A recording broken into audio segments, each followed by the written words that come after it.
Dun, dun, dun, dun, dun, dun, dun, dun, dun, dun, dun, dun, dun, dun, dun, dun. Well, welcome back, everybody in the internet. This is the most inconsistently consistent podcast ever, the Just No BS podcast. And as always, I'm your boy John, joined by your two co-hosts. Scout. And by the obvious intro, today we're going to be talking about a particular movie that came out a month ago now, a little over a month ago now, and yeah, we've all finally got a chance to see it. We're gonna yakety yak pretty much most of the episode about it. But before that, we gotta start with our favorite new section. In this episode's portion of Y'all Just Hate Women. I told y'all I was gonna keep harping this one, and this is all your fault, Manosphere. We brought it back, so here we go. But Cal wants to talk about this funny little app that all these men got in trouble about. But before I let him take the reins, I'm gonna say this is why women kept taking the bear. Go ahead, Cal. Yeah, so I'm gonna be an equal opportunity criticizer today because let's be fair. Initially, the app was set up to essentially like protect women so they could have like a database to warn each other, like, hey, this dude's a stalker, he's an abuser, da da da da, that fun stuff. Which again, I be staying out of women's business. I'm not a problematic nigga who be abusing women, so I have no reason to check if I'm up there. So I was like, oh well, cool. That's a safe, safe option. And then it quickly divulged because I love women. I do. But sometimes when they get left alone and they be bored, it turns into gossip shit. Inevitably, it does. It just does. So it went from, hey, this dude beat me up, blah, blah, blah. He hurt my child. He endangered my child. This dude doesn't register as an offender when he is, to, hey, I didn't like how this dude smashed me and didn't answer my calls or text anymore. Then it was like, oh, niggas ain't shit. It divulged into niggas ain't shit very quickly. And I was like, I don't think that this is the proper use of the tool. But however, I'm not on it to my knowledge. Two of my homeboys were on it because of how they move. Shout out to them brothers. They weren't predators. They just be dogging women out sometimes. It is what it is. How'd you acquire this information, Cal? Because we game together on Xbox. You know what I'm saying? So we're sitting there talking, even if we're all not playing the same game, sometimes I'll be playing like, I don't know, NCAA or something else. And a group of them will be playing the Ready or Not game that just came out, or like Call of Duty or 2K or something. And we'll just be in there shooting the shit, catching up. One of my homeboys was like, yeah, I saw myself on there like 3 times. And the women be on there talking crazy to me, but my Instagram followers are going up and my DMs are popping. So again, I say, this isn't the proper use of the tool. Now, with that being said, the dumb niggas have gotten petty. I saw this on Facebook. I was telling Jazo and Dev before we got on. I don't be getting on Facebook. I feel like it is the projects of the internet. I'll be very honest with you. Some unscrupulous shit be happening every time I get on there. Honestly, everything's the projects in the internet nowadays. But continue. Go ahead. That's true. That's true.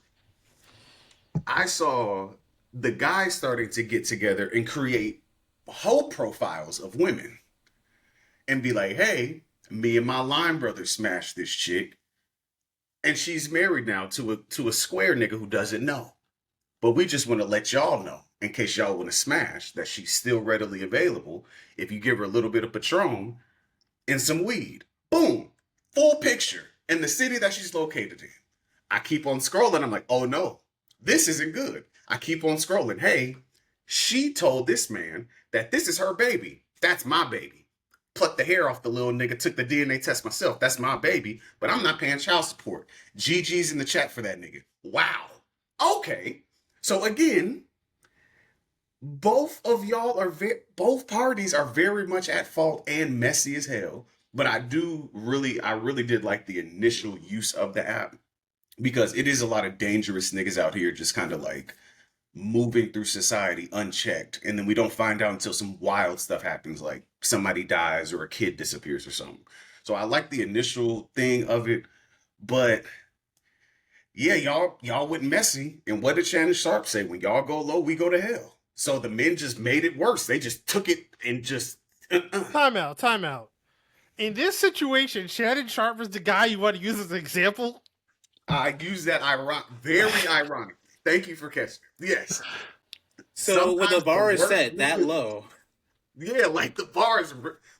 I saw real quick before Dev and Jays or you guys go. I saw a clip recently where Yachty was sitting down with Shannon Sharp when we talked about everybody wanting Shannon Sharp, like you need to get with older women, blah blah blah. Like I remember seeing the Cat Williams, Monique's, um, I think Marlon Wayans.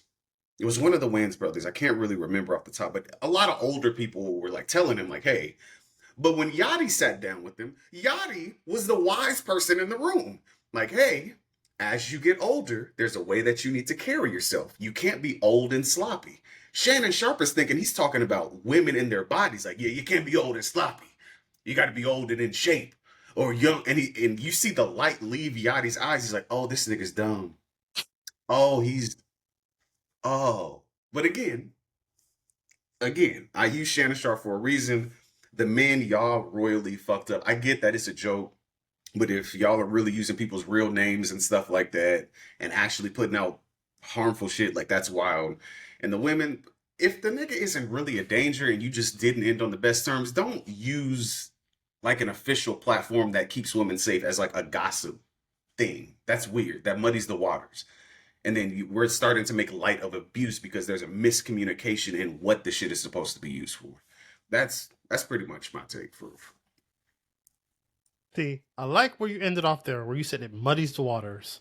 The Yeah. problem is the men, they didn't muddy the waters. They just jumped straight into mud. Like, they went on one of those stupid mud challenges that, a lot of white people like to run through. Like, that's like, it wasn't like, oh, let's make an app to stop men from getting, I don't know, hit with, some nonsense. Like, it's not like the men built it to stop honey trappers from trapping them. No, they built it out of sheer spite. And that's the problem. That's my problem with the whole thing. Is that men heard, oh, women create a safe space to protect ourselves. Even if there's some problematic crap happening there on occasion. We built this to protect ourselves. Y'all don't need protection. Y'all's hoes. That's what they did. hurt you with impunity, damn it. Why can't we hurt you? That is exactly what they did. yo, wait a minute. That was wild, right? That last line. Why can't we hurt you? That's the problem. They do this stuff with impunity. And this is why every time people argue, like, again, I don't care what the context is, whether it's will you pick a man or a bear, the whole TF situation. The fundamental problem is that every time, and it just happens like clockwork, every time men hear women are trying to protect themselves for one various reason or another, they jump to y'all's hoes. That's fair. That's fair. So, like, that's my whole take on it. I'm just like, I heard about it, I was like, huh. Like, okay. And, like, cool. Like, I get it. That's it for me.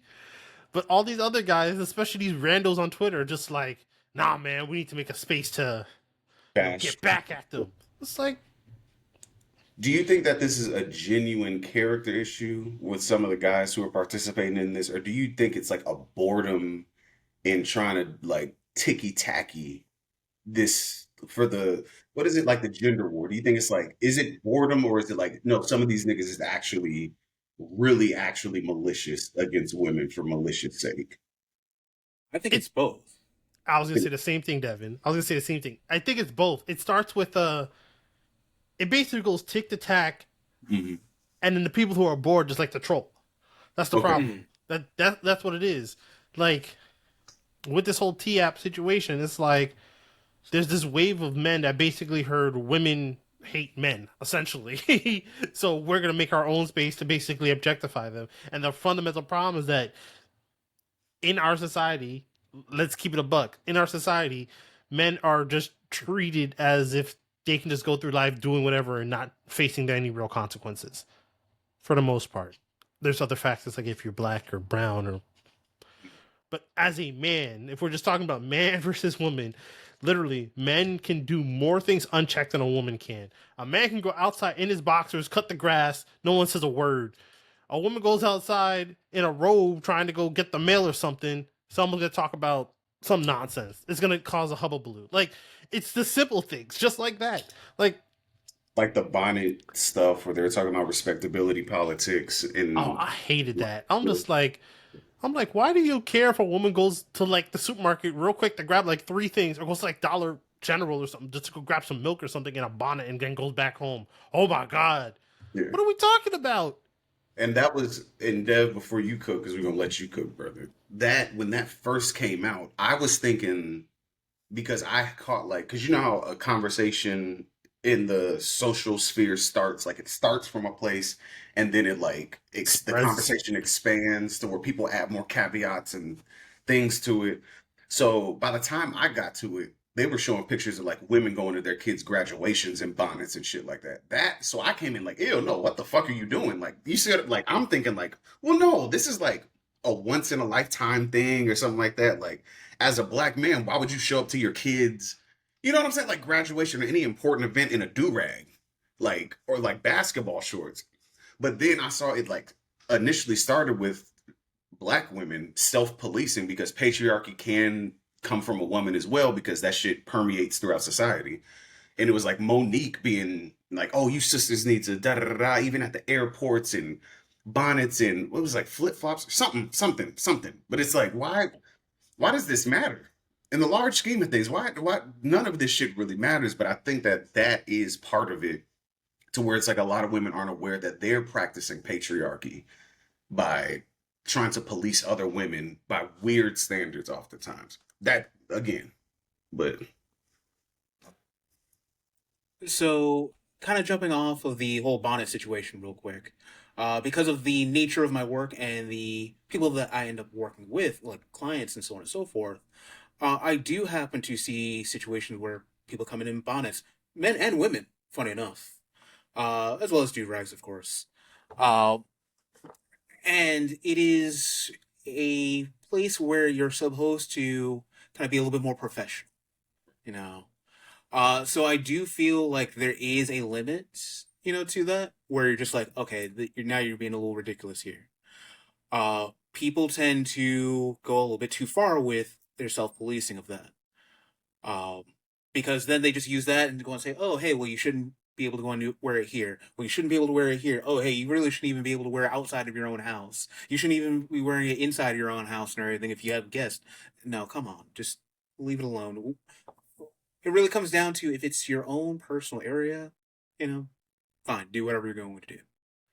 Uh, the reason why I want to jump off of that, though, going back to the T app, is that if you are using it for what it's supposed to, then there is really no harm in it. Matter of fact, it's a benefit. Uh, Women being able to kind of talk amongst themselves and make sure that people who are legitimately dangerous, don't just get to slide by and keep causing more harm. Yes, I'm all for that. Go for it. What it's devolving into, on the other hand, is going beyond what is necessary. And as a species, we do that so well. Like, we'll have a problem, we'll come up with a solution, and then someone fucks it up every time. That clockwork. every single time. And then someone after that fucks it up even more. The whole idea with a bonnet, oh, hey, it has its use. And then someone fucks it up. And then someone goes a step further than that. The app, someone came up with a great solution. Someone fucked it up. And then now we have the guys who decided they wanted to fuck it up even more. At what point do we finally go and say, hey, look, we got a good thing. Let's just keep it as is. No one figure it up. No, just, you have this idea that you want to do something. No, just get out. Leave, please. And you know what's crazy? You said it. There's a problem. Hey guys, you don't want to be thrown on an app? be part of the solution and stop letting other men cause problems. Did y'all ever think about that one? I'm just saying. Like Like, stop being, yeah, just stop. yeah, just like hold other guys to account. You see one dude being flawed with women, check him. Like, it, hey, if more men would do that, I guarantee you we'd probably see like 45% less of this nonsense. Just hey, check your bro when he's acting a fool, like straight up. Yeah, Like no, and it'd be like that. but that requires like wisdom, and oftentimes, not all the times, age and wisdom aren't synonymous, but oftentimes you can gain wisdom with age. And I do think part of this, like, because I can really only speak about the black side when it comes to gender wars and stuff like that. Like, there is a lot of like elderly sage black man advice that is missing from a lot of these young dudes' lives. Because it's like, if you're sitting here constantly trying to be in women's business and want to know the going ons of it, and they're not involving you in a like, what from a man perspective, what da da da da, you're like going into women's spaces, nigga, you don't have something to do. Like that's, you see what I'm saying? Like I don't know. I get when I hear stuff about like, for instance, like the shade room. Like I have homegirls from college. I have my wife. I got my girl cousins. You know what I'm saying? Like just women around me that are cool.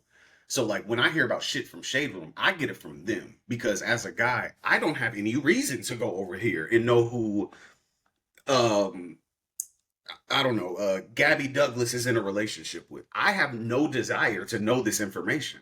You see what I'm saying? So like when I go there and I'll like get things like my wife will send me TikToks or something. And I'm like, oh, that's cool. Like I'll watch a TikTok and go in the comment section. It's a woman talking about some woman shit from a woman's perspective. And I see just niggas in there arguing with women.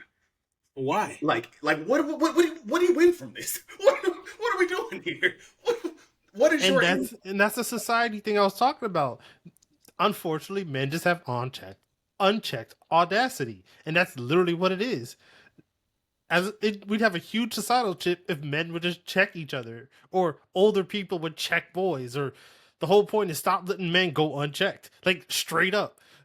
Like, but here we are, because I know growing up I got checked a lot, and that's why I ain't problematic. Yeah. In the last bar, I have this video. If I would have thought ahead about us getting to this part of the T app conversation, I would have sent it to you, Jason, so you could include it in the joint. But it's this video from a couple of years ago that I just find funny every time I think about like the Epstein list and it gets depressing and I want to like to laugh a little bit. It's this black dude, he's driving in the car with his woman and they're driving past a dude getting jumped by a couple of people.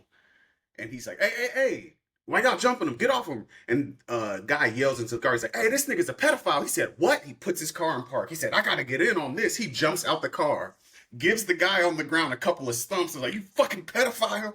Gets back in his car and just drives away. That type of like, we are not accepting this. We are not accepting this. I think that would change a lot of stuff. That would change like the guys who are like 25 going to prom still. Like, why are you? Why? Yeah, exactly. But niggas do this. Niggas be doing this. Like, Find why are someone you? your own age, sir. Or like older guys who like still go back to the high school homecoming football games and like, oh man, when I was here, I.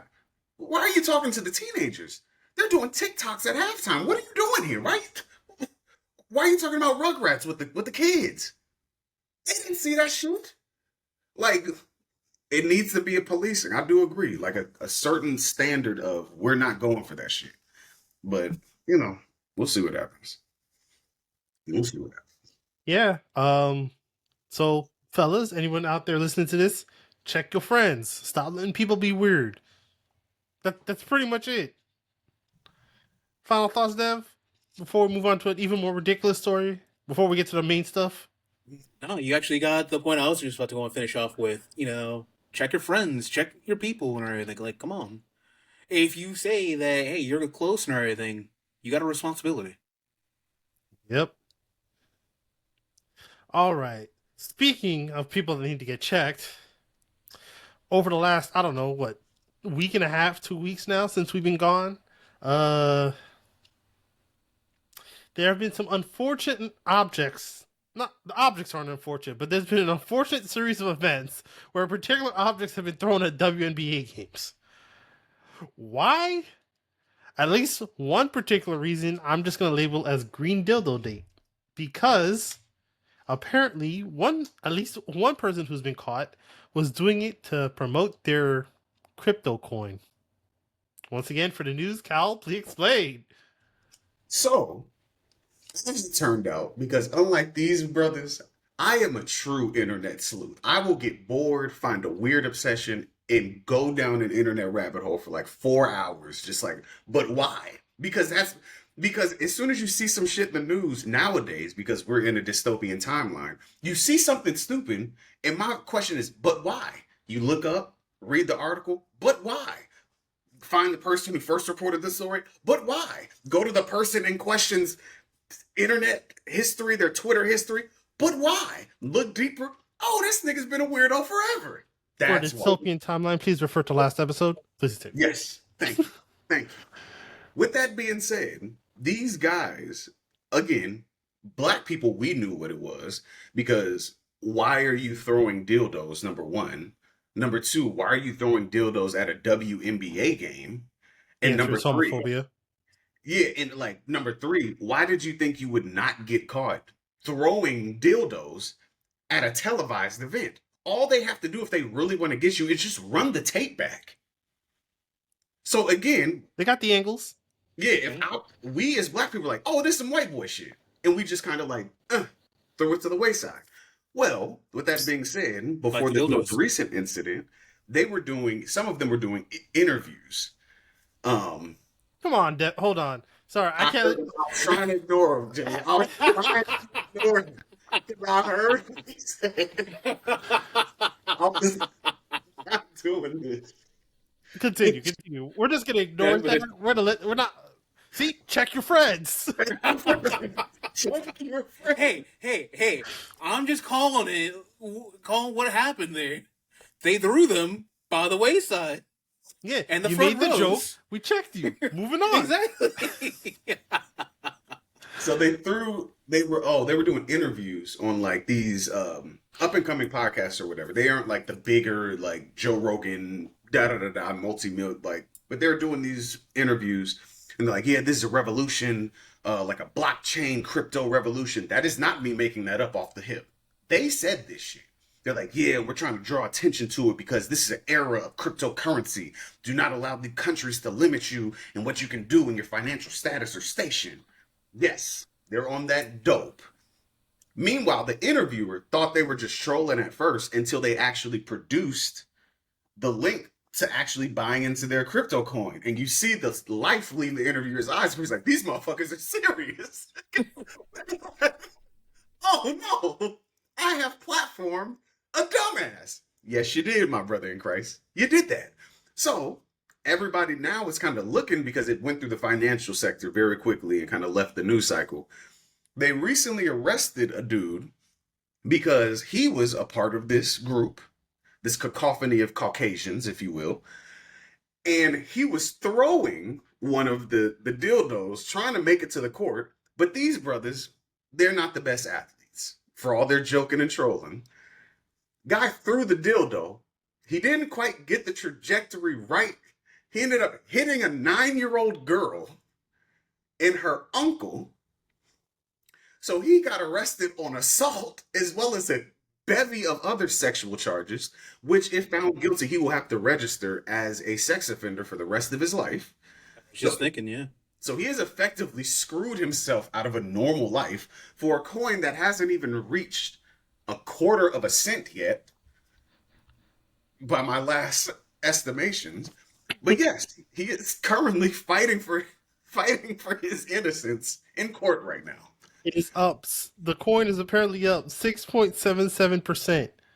It is valued at 0.0009%. But to be fair, that's from the last 24 hours. It's dropped. Because apparently at 8 a.m. this morning, it was still at a whole 0.001. It wasn't even valued at a whole cent. You couldn't get a penny for that. Time to buy Oh, in. I Come can't. on, man. Put your money in it. Diamond hands out up. Come on, let's go. That's the And definition of crypto, bro, if I've ever heard one. I don't think I don't think yeah, that's a fact. I don't think this thing necessarily is a situation of them hating women, not necessarily. I do think that it is though they're scared of men. So like you have a weird dynamic with the whole like what you brought up, Jay Zo, to where it's like the man versus the bear and the women choosing the bear, blah blah blah. Like there is a thing to where certain men are scared of the inherent and potential violence of other men. So even if violence isn't explicitly threatened upon like a cowardly man, they will inherit that potential threat. So for instance, they wouldn't do this shit at an NBA game because we've seen malice at the Palace. Throw that dildo down there and hit LeBron James if you want. LeBron James isn't going to come up there and get you. Security is going to beat your rabbit ass after they snatch you up. You And kidding? then you're going to jail. You kidding me? The last person outside of Stephen A, because Stephen A's an idiot, but the last regular person that did something like that to LeBron in an actual game, he literally just talked to the ref. He looked at the ref, pointed at the guys, and they lost their front row seats. So I'm just saying, it ain't happening the same way. Yeah. So the real these people hate women aren't these particular weird crypto guys who are actually doing the throwing. It's the people on the internet talking about the throwing. Those are the real ones that are like, y'all clearly hate women. Because most of the comments I've seen now, Cal's not a Facebook user. I still use Facebook pretty much. I'm old like that. But it's just one of those ones where it's just like, the first several comments, anytime I see one of those damn posts, it's like, oh yeah, because they're all gay or whatever. Ha ha ha. Or nonsense. And I'm pretty sure Agent Wilson can still back you down and then dunk on you every play, bro. Like, go sit in the corner. Like, and I'm just saying, y'all are tripping because have y'all seen the WNBA? Most of those chicks is bad in the good way. Yeah. Y'all is tripping. Like I'm here for the jokes. I saw a guy make a good joke to where it's like if the guys throwing it were actually like athletes or whatever, we would have had a situation to where somebody would have been able to throw the dildo in the sticky part, hit the backboard, and it just stay there. That would have been funny.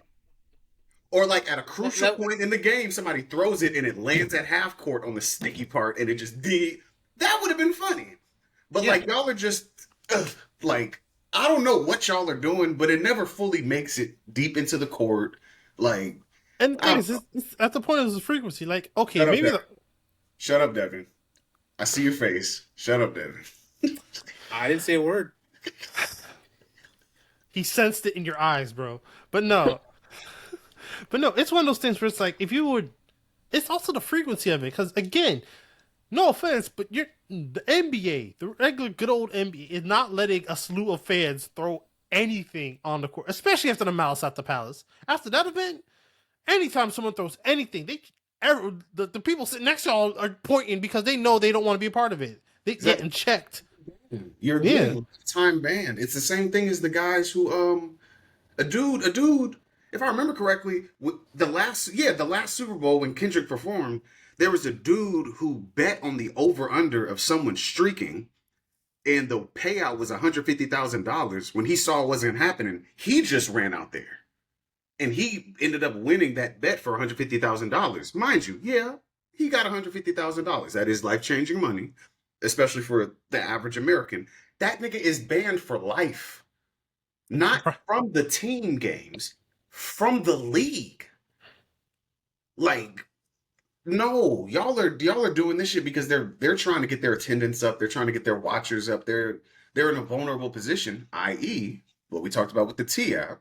They're in a vulnerable position trying to like put themselves in a better financial position, and y'all are taking advantage of that. Y'all niggas is weird. Like I'm not even gonna justify by saying y'all hate women. Y'all niggas just some fucking weirdos. Excuse my French, but like, come on, throw it at a boxing event. Everybody's watching those. It's a pay-per-view. Why don't you throw it in the octagon? See what happens. I dare you. Throw it in the octagon. Bro, you'll get jumped by the commissioner. Like, because Dana White beats his wife, so like, Dana White himself might beat your ass, and that's not allegedly. It's on camera, bitch ass niggas. And Anyway, somehow he's still the commissioner. So anyway, any final thoughts, Devin, on this stupid scenario? So Exactly. you guys have pretty much covered most of it already. So I'm like, damn. Honestly, I get that you sometimes have to do some kind of publicity stunt to get your name out there, to market yourselves, and so on and so forth. Yeah, I understand. I get the concepts.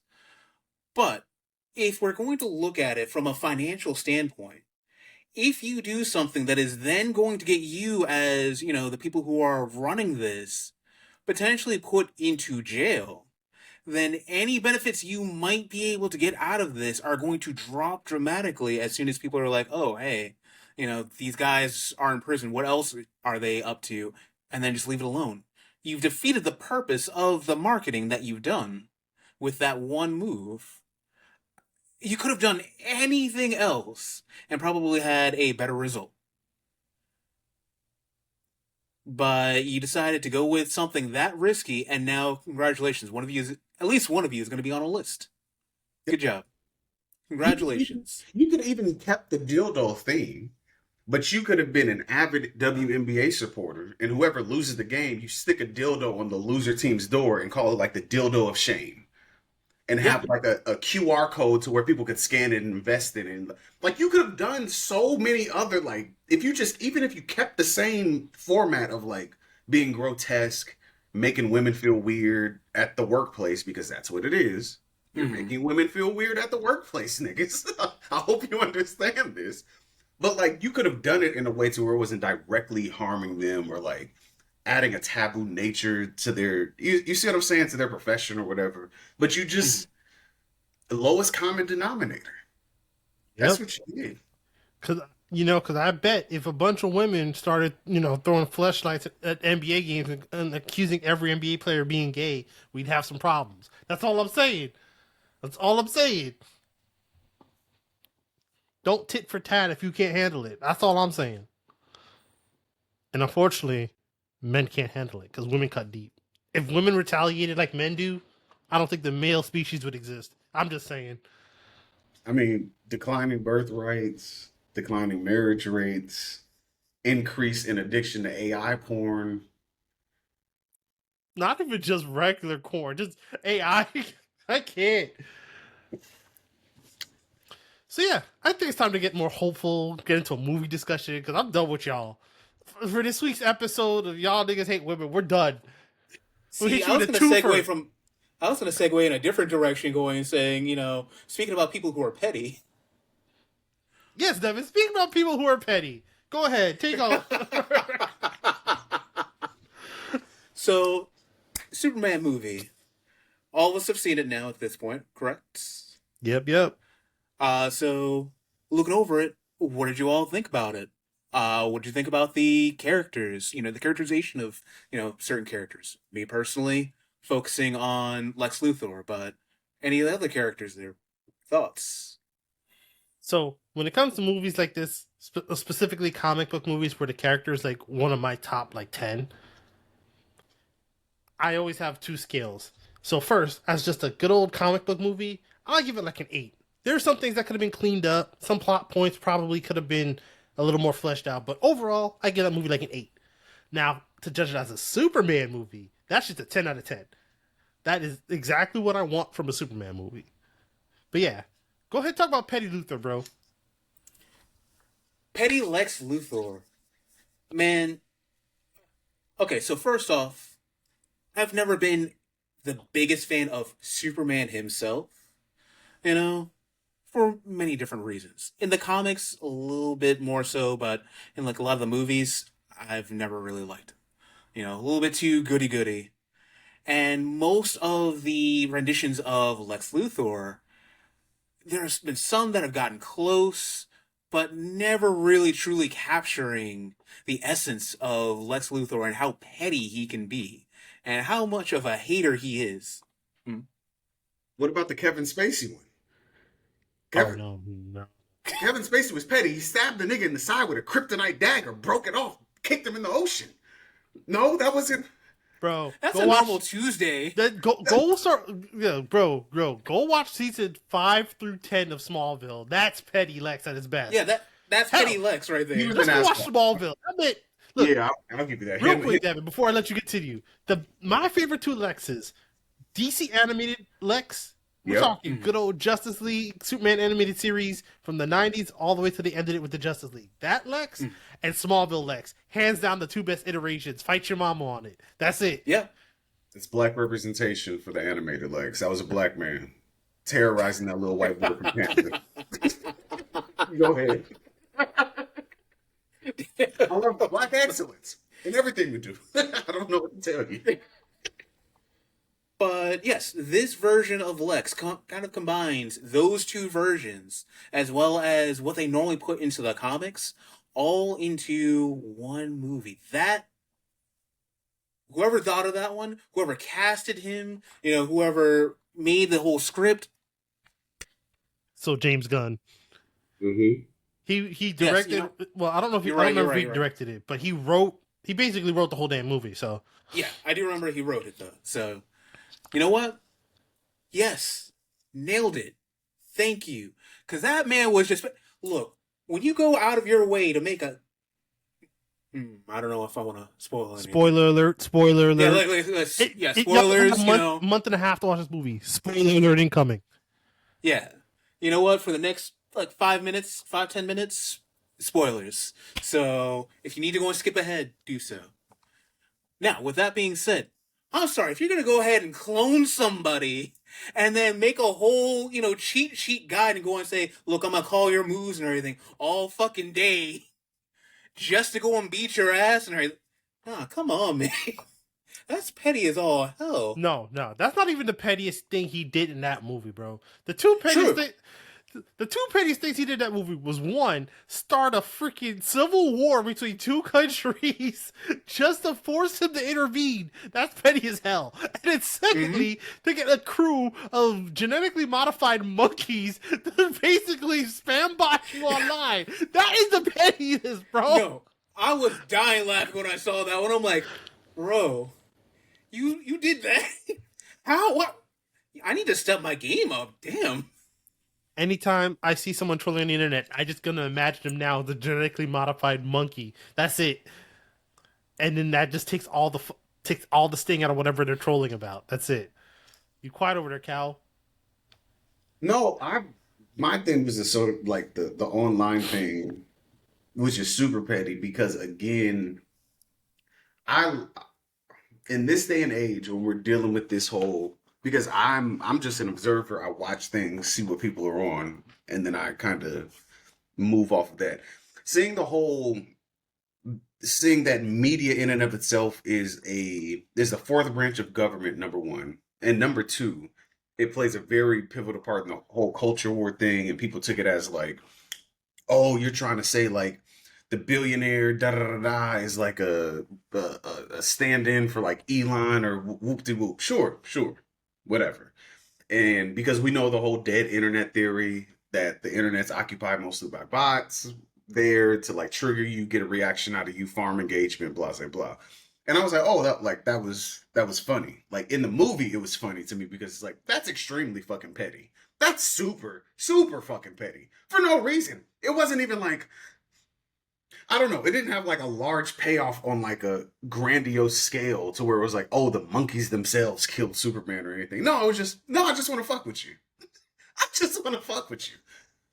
So, ironically enough, that actually could have a payoff. If you know anything about particular DC characters, that can be a payoff. What's old boy's name? I know who you're talking about. The smart gorilla nigga. Yep. Gorilla Grodd. Gorilla Grodd. Gorilla Grodd. Yeah. But yet and still, it's kind of like, sure. Like y'all can feel that way, feel da da da. But looking at it, it's like, oh no, this nigga just had time and money and was just like, I'm going to fuck with you. Mind you, with the whole programming, the moves, having like call out codes and everything else like that. I'm one of those people to where it's like, well, no, and this is why I really don't like DC when it comes to stuff, because it's like they nerf their characters to make their villains more intimidating, because like Superman can move faster than Luther would be able to Process that. process it and respond to, because processing it, because we're all anime fans here. Like you see the skill gap between the characters in anime who can see the fight that's happening and the people who are just there kind of like don't even know, like in a Baki situation. So where like a fight will happen really quick and people don't even see it happening, or like Yu Yu Hakusho, or like, you know, like stuff like that, to where it seeing it is one thing. Being able to keep up with it as it's going and then being able to respond to it in a fight is a different tier level. So it's like, well, Luther wouldn't really be able to do that. Well, if we're just being honest, or like how like So this is because I'm a nerd. I grew up. My dad had boxes of comics. Even when he went off to Iraq and in the war and everything, he was still out there. Some, I don't know how, finding a way to get comics in fucking Iraq. Don't know. Don't know how he did it, but he was doing it. So yeah, I'm a nerd. I grew up. I didn't have a chance. So like, it's kind of like, yeah, because they do that to Superman, and because they get away with it with Superman, they can do it with Flash. Flash should never be having a fist fight with anyone. If we're being dead ass honest, he should not be exchanging punches with anyone. depends on the Flash, but yeah. Yeah, and technically, Batman should hate Wonder Woman, because Wonder Woman be killing niggas. Wonder Woman is a warrior. She be putting people through it. So technically, it's like, I don't, okay, cool. I'll let people have their things. I'm not mad. But it's kind of like, It also depends on which Wonder Woman we're talking about here. Yeah, so again, this is the one thing about comic book conversations that always gets tricky, is because at this point, so many characters have so many iterations. There's always that's fair. There's always minutia to each and every one. Is the anime thing for the most part doesn't equate. But as far as the Superman movie is concerned, I will say the code attack thing, I do. That's kind of why, as a movie, I bump it down a little bit. Some of those things aren't consistent. So, for example, Lex being able to give the code to counter in real time doesn't make sense. But any of the times where he wrote down the code in preparation for what he knew Superman was going to do, that was like, this is pro Lex. That's why I was always like, on that part. And then when his clone basically had him and he was just like, A1, okay, that makes sense because he's already in a compromising position. So you're just basically hitting the spam button over and over. You're playing Marvel's Capcom. You got them in the corner. You're just hitting the same button. Okay, that makes sense. Like, that fundamentally, on a fundamental level, makes sense, you know? But it's like, certain parts, I'm just like, okay, yeah, that could have been cleaned up a little better. Or you could have had them, like, preload the code based on that. So Lex could, you know, could have just, like, preset that up. The fact he was, for a good chunk of those, like, code parts, he was anticipating Superman's move at the same speed. It's iffy. Now, what I will say, if there is a character where that's believable in terms of intellect, he's one of like 5 I would believe could do it. It's him, Mr. Terrific, freaking Darkseid. Well, those are the top 3 right there. Brainiac being 4, and then like, you know, at least those 4. We can pull out other names out of a hat potentially, but at least those 4, if there were people I believe were smart enough to do it, those are 4 right there. So when you take off the realism hat and just put on the comic book, like, I'm enjoying this movie hat, it's like my opinion in regards to this, because I'm not a DC hater. I just prefer Marvel. So it's like, I feel like an asshole with it, because there's a level of suspension of belief that you already have to enjoy fiction. But when it gets to certain like play-by-play applications, it's like, okay, so how much am I supposed to suspend my belief if you're trying to tell me that this person is a genius? We're not saying that Superman isn't inherently intelligent, because he had to be very intelligent to even be a functional superhero. This wasn't like a origin movie. Like, he's fully Superman at this point. Yeah, so he's what, 3 years in at this point? Yeah, so he like knows the ebb and flows of like, I need to pull my punches. If I punch somebody too hard, I'll knock a nigga to Neptune. So like, you see what I'm, so he has like he's intelligent in his own right. So it's like, but how are we balancing this? And I think this movie did a really good job of that, because at the end of the day, Superman wins on not his brains. I mean, not his brawn, but his brains at the end of the movie. He's a fairly intelligent person himself, and which is why I love this particular iteration, because you show he like, I hate to do it because everyone likes to do the whole Man of Steel, Zack Snyder comparison nonsense. I think it's more on a overall how we show this character in this generation context. But I hate to make this comparison, but one of the big issues I had with the Snyderverse version of Superman is that they go about in this like gloom and doom dilemma, and we don't really hear him talk about the crap he has to think about. Where in this movie, whether it's him talking to Lois several times in the movie, him talking to the dude to get him to decryptonite himself, like you see him, which is honestly probably his actual power, trying to solve things through, for lack of a better word, kindness, and like doing what's right, which is this core of his character. Yeah, Snyderverse Superman was trying to do the right thing, but all we got to see is just him basically Batmaning up, gloom and doom brewed somewhere, and then assume he's doing the right thing because we know it's Superman. No, show me, tell me. It makes him relatable at that point. Which is his thing. That's his whole shtick.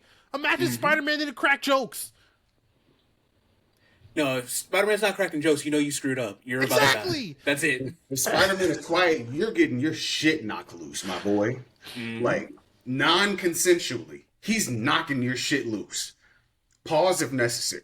Because this Spider-Man, he does the quips. Even, and that was one of the funniest parts in Civil War, where Bucky has been using that arm on people. Everybody. Oblivion. Knocking shit. Boom. And Spider-Man catches it and it was like, you got a metal arm? That shit's cool. As he's turning his punch, he caught his punch and turned it and is joking with him. It's like, oh, no. No. That little boy from uptown New York, he'll knock your shit loose too. If he's not from uptown. He's from Queens. He is from Queens. I lied on him. Represent. He is from Queens. He is from Queens. I be getting the shit confused because him, Punisher, Daredevil, and Luke Cage are all stacked. Like, because most Marvel superheroes are stacked, but yeah, they're stacked like Burrow, like Captain America's from fucking Brooklyn. Yep. Like, yeah. But no, I do think that this was good. I didn't, because I saw the negative reaction first before like diving into doing my research on the movie and everything else like that. And I thought it was going to be worse than how it was presented, or as bad as it was presented, rather, in regards to the reviews and things like that. And the people who have time to do like long 4-paragraph essays on Reddit and stuff like that. But it was like, no, I think the discourse, the negative opinions behind it is much to do about nothing, honestly. It's not even that. It's much to do with the fact that, kind of going back to the beginning of how we started this episode, these weird manosphere Zack Snyder like bros just want the guy labeled Superman to be strong, get the chick, and beat people up. Yeah, and that's not really what he even was on. Like, I had to even do more research into it because, again, not a DC guy, so I looked more so into it. And fucking like Superman was out here fighting the Klan, like fighting the Ku Klux Klan, and fighting Nazis and everything else. Like that's how they were writing him. Like, they, as much as they try and joke on it and kiki about it, it's like, no, he's literally a social justice warrior.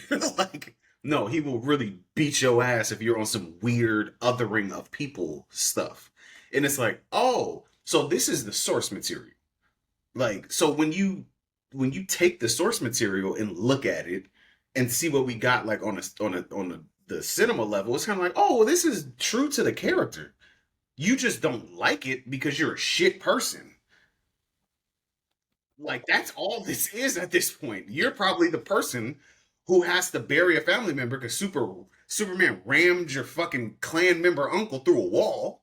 and they don't show him killing people. They don't say it, but it's implied. If you take somebody as a human and you're strong enough to put them through a brick wall, can you imagine a nigga who's able to fly through space putting your cousin through a brick wall? The nigga's dead. So it's like, you're probably looking at this now like, okay, well, he's not fighting for my beliefs anymore, because they attached whiteness, purity culture, conservative values, middle America immediately to him, and didn't understand that that's what his parents were. But his parents fed into him humanity, morality, respect, loving others, protecting the weak. And that doesn't align politically with a lot of the individuals given the negative discourse online. And it's like, oh, that's what that is. You're the shit person. You want Superman to win because it ties into like a childhood ideological bow for you, but you really are rooting for Lex Luthor. Yes. And that's something that I wanted to kind of talk about there, because there's one particular line that stood out for me that really encapsulated both Lex Luthor as well as all those types of people that you were just describing there. So when Superman calls him out saying you're driven by envy, he says, "No shit. I'm aware envy consumes my every waking moment. I know when they mention Galileo or Einstein or one of these other twits in the same breath as me, I feel a tide of vomit burn the back of my throat." The fact that he actually put that into words, that is exactly the thought process of all those different types of people and everything. Yeah. So they hate the fact that, oh, hey, they are portrayed as the villain in the movie. Yeah. That's one of the big issues. And again, this is why I was just like, this guy just became like third favorite Lex, because like Lex Luthor is what's the word? Megalomaniacal? Whatever. He is a megalomaniac, but he is the most high functioning, self-aware megalomaniac. Mm-hmm. To the point where, like, I mean, again, if you know anything about Superman lore, several comic runs, this man walks around with kryptonite to the point where he gives himself cancer. Yes, and then blames it on blames it. Hold on. I mean, let me level with y'all. This man walked around with foreign moon rock on his radioactive foreign moon rock. The foreign moon rock on his person for years, waiting for the opportunity to hurt this man. The ancestors, the universal timeless spirits are like, fuck you, cancer. Instead of him being like, my hate has caused me to have cancer, he said, fuck Superman. He's the reason that I have cancer. My nigga in Christ, you are a fucking idiot. Your hate has consumed your intelligence. So much so, as smart as you are, I don't know. I think an average intelligence metahuman would be able to beat Lex if they just were there long enough. Because your hate fucks all of this up. At least Joker's crazy enough to not really hate the Batman. Negro conspiracy here. Them niggas is gay for each other. They're not inherently gay. They just want to know what that dick curve looks like from each other. And that's what that shit is. Okay? Hey, yo. Oh, my God. I'm not saying Ayo. Ayo, the writers. They let... Bro, I'm not going to get down that. I'm not going to go down that pathway with you. All right, before he goes off on the wild tangent. That was it. But yeah, so yeah, that's Lex's his characterization in this movie. And again, I love Lex in this movie. Like that boy did his thing. He literally portrayed Lex beautifully, and I was just like, yep. And me and Devin have had this conversation a little bit, but like, what I think they're also setting up is that, again, this is also, as far as their rivalry, for lack of a better word, this is the beginning of Lex and Superman's rivalry. So Lex verbalized his issue. So like now, the next time we see him threatening, he's just going to be more and more prepared. And the only thing that's going to cause him any issues is his own character flaw, which is how you're supposed to write characters. So I was like, y'all set this up beautifully. This was a great replacement to old boy from Batman v Superman. Henry Cavill, yeah. No, the Lex. The Oh, Lex. oh, that wasn't Lex. That was some guy on PCP. That was Yeah, that wasn't Lex, bro. Damn. I think this is an excellent upgrade because him as the actor, I forget the white dude's name right now. Um, I'm forgetting his name, but he does play a very good villain character, like a snivelly, conniving villain character. Because he does one in the series where they're in like the Middle Ages, and he's I think he's a king, and he's very conniving and sneaky there as well. So I like when people are able to like put that there. Like for instance, even with in this new universe in the new DCEU, if you take the Skarsgård kid who played it and you make him Scarecrow, that would be good for me. You know what's Um, crazy? The actor's name is Nicholas Holt. He's the guy that played this oh, Lex. You know, until I saw him on the screen, I totally forgot he was the guy that played the Beast in the reboot of the X-Men series, mhm. the first class iteration. So I was like, you did some acting, boy. I see you. You did your Yeah. thing. But yeah, so all right, so we talked about Lex's characterization. We kind of touched on Superman's a little bit, but let's real quick I mean, he's a titular character, so let's expand on it a little bit. What y'all think, through and through, from the actor playing him to just the story arc that Superman goes through in this movie? What you think?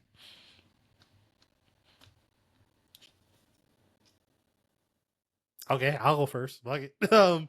Again, it's it's also kind of funny, but I honestly think for this iteration, he was the perfect guy to play the role. Like, I say that very sparingly when it comes to actors. Usually, I can pinpoint something where I'm like, someone probably could that better. To crystallize my point, Chadwick Boseman was the perfect Black Panther. R.I.P. to the greatness. Uh, the original Magneto and Charles Xavier, they are those characters. Heck, even though Hugh Jackman is 6'4", whatever he is, he's the perfect Wolverine. Like, outside of his height, that man is basically Wolverine, straight up. And even though we're not talking about it right now, this was also in the same discourse culture war. Pedro Pascal, for the type of Fantastic Four that they were putting on film, because there is a different type of Reed Richards depending on when you're reading the Fantastic Four. And Reed Richards early when Stan Lee was still writing them because he was going to get fired as a comic writer.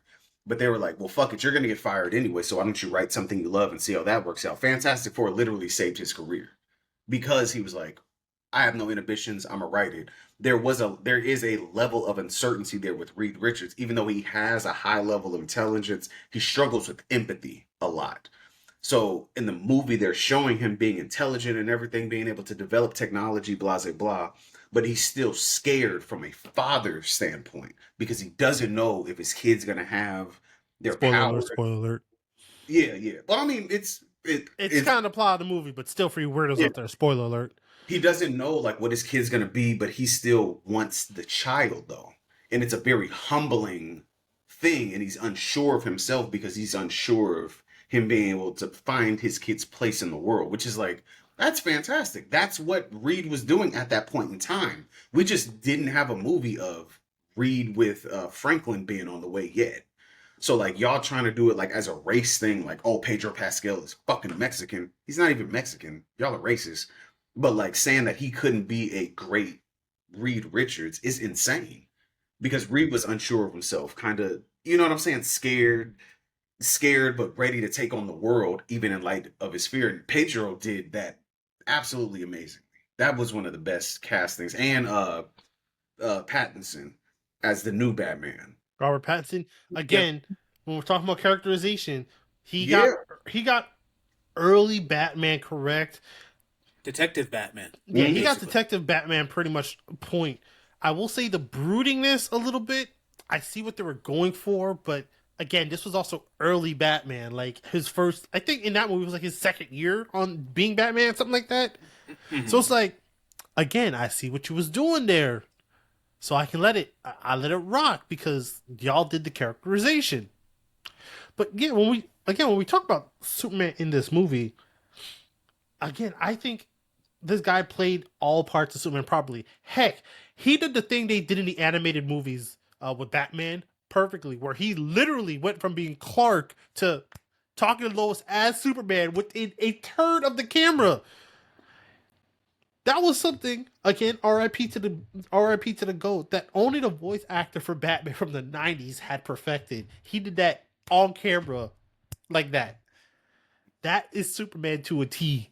And Christopher Reeves did it in, I think it was Superman 2, where he All of them. where he took the glasses off and adjusted his posture. It was like, oh, that's And fucking then Superman. yeah, Yeah, he And it's fits yeah, right like, into oh, it. like yeah, bro, man, give credit, bro. Stop being, y'all gotta stop being weird. bro. The fact that this man. Here's another fact. This is a little. This has nothing to do with the actual movie itself, but he was saying something in an interview, and then he proved it through like another interview. This man's hair for they did that's his natural hair through and through the movie. All they did was add a little darker coloring to just get that like movie effect.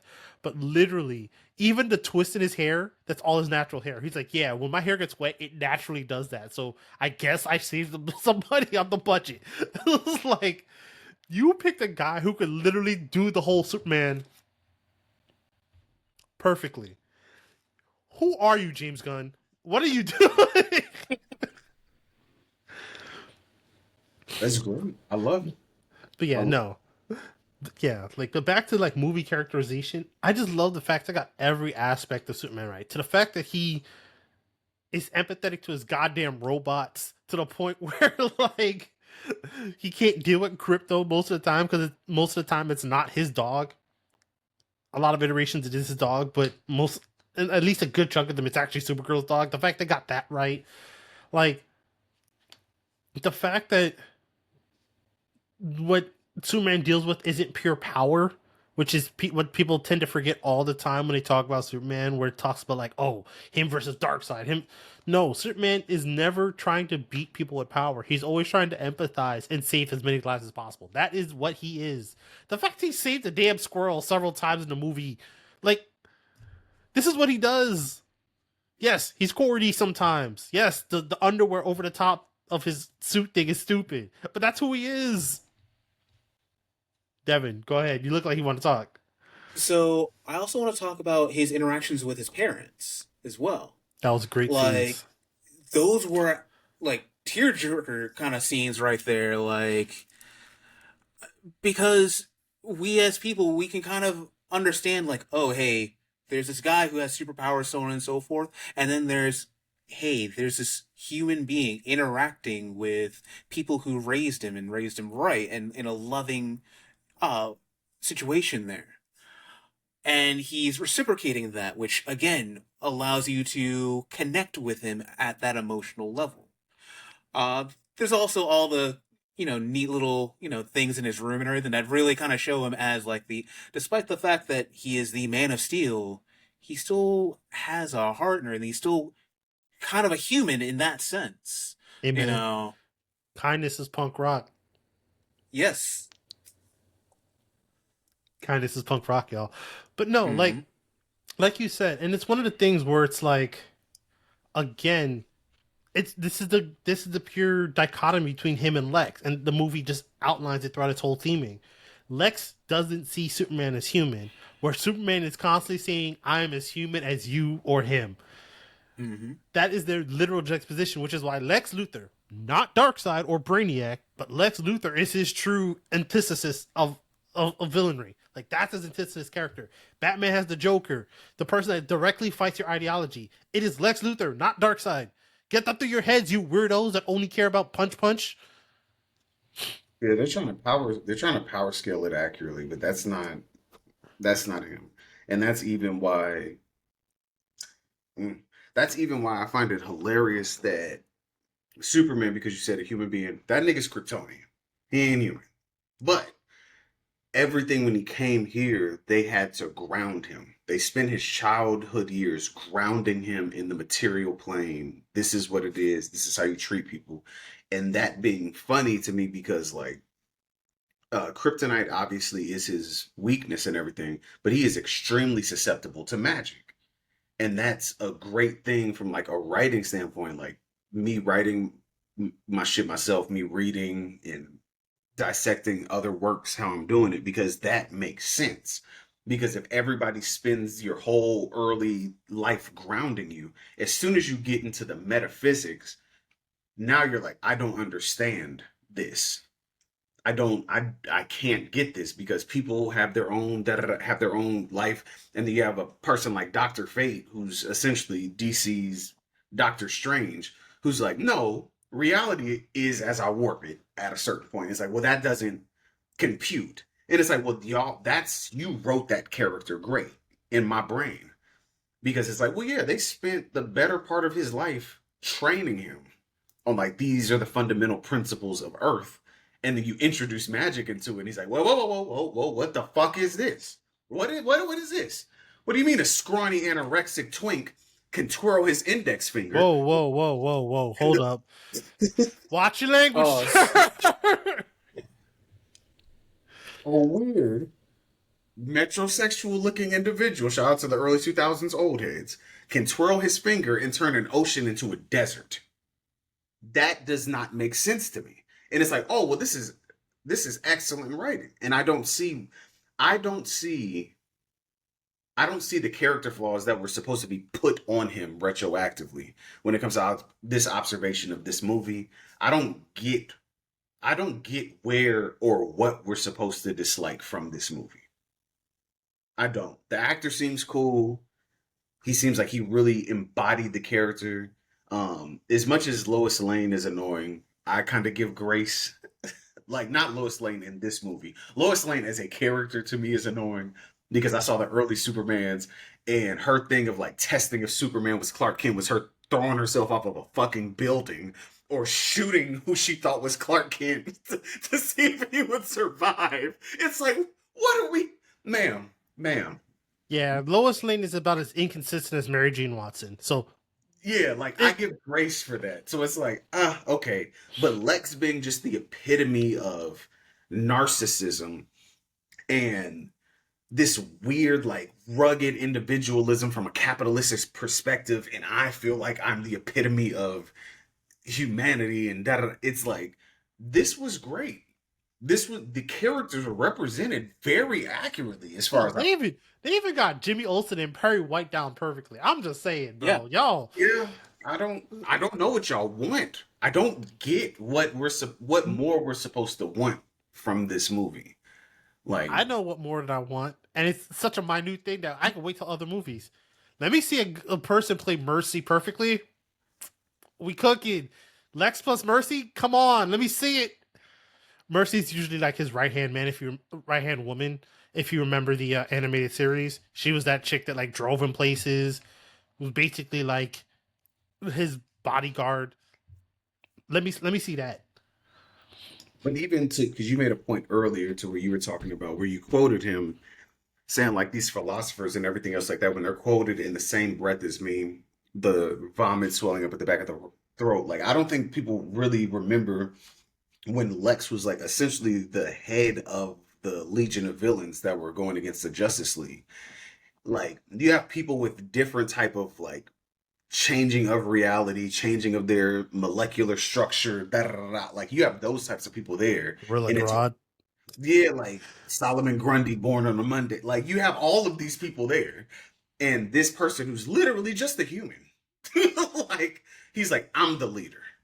And it's like that's a certain level of hubris that can literally only exist in like Metropolis and everything. Because Bruce Wayne would have hey, hey, Bruce Wayne would have maxed Lex Luthor out a while ago.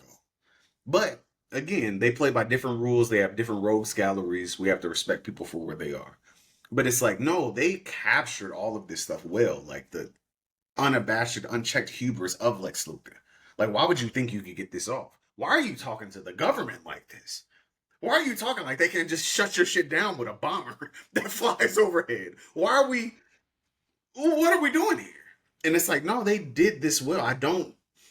Yeah, bro, I don't get it. I think it was. I think it is great for what it is. Just like I wasn't a big Snyder fan person or whatever because he kind of just him and Michael Bay are just kind of like I'm just selling military industrial complex with boobs and explosions to you. You just gotta accept this shit. Like that's in my brain. That's what I tie that to. But this seems like it was handled with care. Like they were actually trying to make a film that can be looked back on. Like, oh, this is the Superman that came out after Henry I'm Cavill. buying this Blu-ray when it drops. I bought Yeah, Sinners. I'm buying this one too. I love this, man. Like I love it for what it is. I don't do that weird stuff with movies to where I'm expecting them to do something that is not even in the source material. This is a great Superman movie, bro. I'm sorry, like to people who don't like it. Well, no, I'm not really sorry. Suck my dick, but like, Well, like, see, hey, to add Look, to Devin. that, I also want to go and give props and everything to the side characters as well. Like, Guy Gardner. I want to I go love on Nathan record and say, Fillion. Go ahead. Go ahead. like, he did such a great job of nailing Guy Gardner. Guy Gardner is one of the Green Lanterns that I hate the most. Like, I've always hated him in everything I've ever seen him in. And he somehow got me to go on like him, like hating him, And I'm like, you know what? You nailed it. Good job. Well played. You know, Bro, they got it like, down pat to the freaking bowl cut, bro. Like yeah, I was sitting here man. like, who are y'all? because that was when they said because I saw the announcement first. They were saying Green Lantern's gonna be because I saw the like who's gonna be in there first and before seeing the previews. Because again, that's where I be. I be on the weird side of the internet. The information passes through quickly before the shit. So they're like, oh yeah, Hawk Girl's gonna be in it. I was on board. Because Hawk Girl, I love Hawk Girl. Wonder Woman is a bad bitch. Love you, but I really can't fully love you because you're an Amazonian woman that they're characterizing as white. Whatever. That's a personal preference. Hawk Girl, however, she is with the shits at all times. So when I was like, oh yeah, Hawk Girl's in there, somebody's dying. That was Jay-Z. I swear to God, that was my knee-jerk first reaction. Somebody's dying in here. That poor monster thing. Because, yeah, they killed that guy. And then they were like, oh yeah, Green Lantern's being in it. So I was like, oh, well, this is like early. So like, obviously like Jonathan Stewart isn't going to be in here. Not the And it was initial like, one, yeah. and I was like, okay, but they also aren't going to try and do Hal Jordan because they did that with Ryan Reynolds and that didn't jump off well. So I was like, well, I know y'all aren't doing. I know y'all did not go into the basement and drag this bowl cut motherfucker out of here. And sure enough, They did. it is like, oh, again, Dev, I agree with you. Fuck this thing. Fuck him. I don't fuck with him. But they did it good. They did it in a way that's like, okay, cool. He's really dope and everything, like power wise and everything. But do not put this nigga on a team long term. Do not put this nigga on a team. Gunn did this so good. I wouldn't mind if he took a shot at Elastic Man or Plastic Man. I'm sorry. Plastic Man. Like, just seeing how he handled Guy Gardner because both of them are very problematic niggas who should not be on any type of power group whatsoever. But it's kind of like you did good with this. I don't know. Yeah, I don't know how I could negatively shoot at this for real. So, hey man. Hey. I would like to see James Gunn expand on some of those characters as well. Oh, I mean, especially Mr. Fantastic. I need a movie. I need that. you mean Mr. Terrific? Yeah. Or Mr. Terrific. Mr. Terrific. I was thinking Fantastic Four and, that at the same time there. You got an idea. My bad. Yeah. But no, real quick. We already know that they're making a Green Lantern movie. Like, they're doing the Lanterns. He's in the middle of writing that. He's also working on Supergirl. So we getting he's getting ready to bring out some heat. But yeah, so you brought it up. I was gonna transition us to him anyway, since we're talking about characterizations. So all I gotta say is We all on top. We all the way up. Us niggas, we got a dude. We got another one. Because Mr. Terrific, again, another person that he was in the old X-Men, the reboot of the X-Men movies, he back. He got a second chance to be a superhero, and he bodied the heck out of that role. So let's talk about it. What did y'all think of Mr. Terrific? All I gotta say is, that's my nigga. That's all I got. Perfect characterization, in my opinion. Like, he was absolutely, even down to the little mini conversation that he had with Lois and everything. He was just like, hey, I don't really do emotions. Like, that is true to his character. That, and he was like, not, oh my god, the fact that he was just like, hey, I don't think they should be doing this anyway, so I'm down with it. Fuck the rules. Let's go free Superman. Like, and that fight That's scene, him. bro. That fight scene where he just bodied that whole camp. I was just like, yo. And that was James Gunn putting his little James Gunn spin on the movie where you got the music playing during a fight scene, but it's not distracting. And looking back, the character was fantastic. My main shit that I'm going to focus on, or we're focusing on him, is the actor in and of itself. Because fuck you, Fox. Yep. Fuck you, Fox. Because of what you did to him in X-Men First Class, where you introduced him as Darwin, said he could adjust to anything and he couldn't die, and that's comically accurate. That is source material accurate. That man was he was a problem for a lot of people. He was a problem for people who were of the tier of fucking Galactus. Because he could, they tried to throw him in space. And he was just like, I can breathe and I resist pressure now. Like shit like that, and you're like, you brought a white dude in, and as a black man, I have never allowed a white man to grab me by my fucking cheeks. First off. And after, let's even say I did allow a white man to grab me by my face cheeks. I would never open up my mouth and accept what that white man put into it. What type of gay shit is this? No. No. This is prime Black Panther era. This is not Black Panther the superhero. Black Panther's like soup kitchen, nigga. Protecting people. Shotgun by the window. Women are empowered to do what they're gonna do. A nigga is going to allow a white man to grab his cheeks, open his mouth, and put a nuke in there. Shut the fuck up. And he didn't survive the nuke. Yep. Somehow. Y'all took my nigga out early. He went to DC. Suck my dick. I'm glad he went to DC. I'm a Marvel nigga. I love Marvel. I get it. Fuck them niggas, though. They hold him. I am so mad. Meanwhile, a bitch with butterfly wings gets to survive? What? A bitch with dragonfly wings with toxic spit survives longer than the nigga who can adapt to the deep ocean, can adapt to space, can adapt to Wolverine stabbing him, Cyclops shooting him in the face, Nightcrawler teleporting him up in the air, higher than Mount Everest and dropping him down on the ground, and a white man touches his mouth, he opens up and swallows it. What type of gay initiation ritual is this? We're not doing this, bro. We're not doing this. We're not doing this, my nigga. No. Shout out to you for being Mr. Terrific, reviving your career, getting back in the space that you act comfortably in, and doing an excellent job. I love it. They need to give that man, like, I don't know, give me like 4 or 5 episodes of just him cooking. Like, Yes. I love it. like, Mr. Terrific was like, that, again, this whole movie is how you nail the characterization.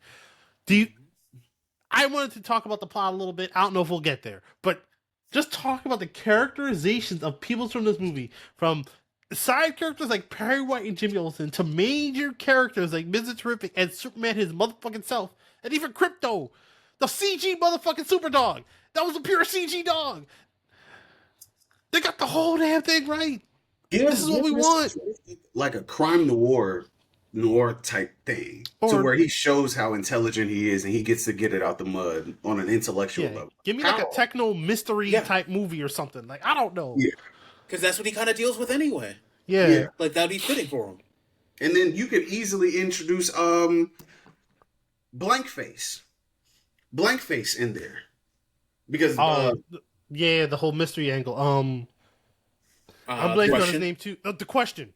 The Yeah. question, thank you, because in my brain, in my child brain, that's blank face, bro. I'm sorry. That's Yeah. but like Then the that's question, yeah. you can introduce him in there. That you so you're slowly expanding the DCEU. You're paying homage to the fact that yes, he is an intellectual person who could walk somebody down from an intellectual level. You get to bring in a new character who's kind of at the same tier of a Constantine.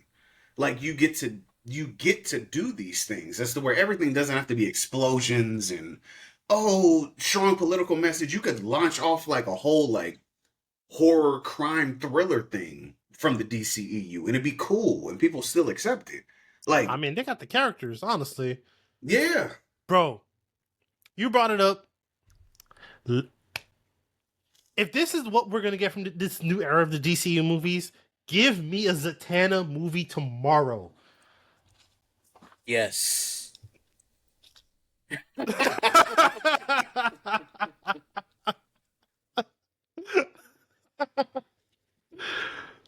For anyone who's listening and not watching, Caleb just got up and walked away, and I was just staring dead into the camera. Hey. There are two things that I love a lot. Magical bitches and fishnets. You give me that? Magical bitches and fishnets on the silver screen, Jazo? I'm watching it 3 times. We're getting it to the same level as Sinners. I'll watch Sinners 5 times. Nigga, stop playing with me. I will watch a bad magical bitch in some fishnets. We're not calling you a bitch because we disregard you. I just call bad bitches bad bitches. Hey, I like that. I want that. I want the doctor. I want all of the. They need to develop the magic side of DC. I'll be very honest with you. I will say, if they did it, I will, like, no cap. As weird and as cringy as that Black Adam movie was, the one thing that got right was Dr. Fate. Yeah, and Hawkman. They got them two brothers right. So I'm just like, you know what? You keep that same energy and just push it to this new version. We're gonna have some good magic in this. We're gonna have some good magic in this piece. Oh, absolutely. Teen Titans and Rafe. Come on! Yes, yes, yes. Oh, man. All right, hold on. I'm gonna give James Gunn time to cook and write, but My bad. I'm gonna need you to get that right, bro. But yes, let's take it back to soups in this movie. Let's not overhype ourselves, but we ready. You see, this is what a good intro movie does. It gets you excited for the future. Let old girl who played Wednesday be Raven. As soon as I see her fine ass say Azarath, It's over. Metreon, It's over.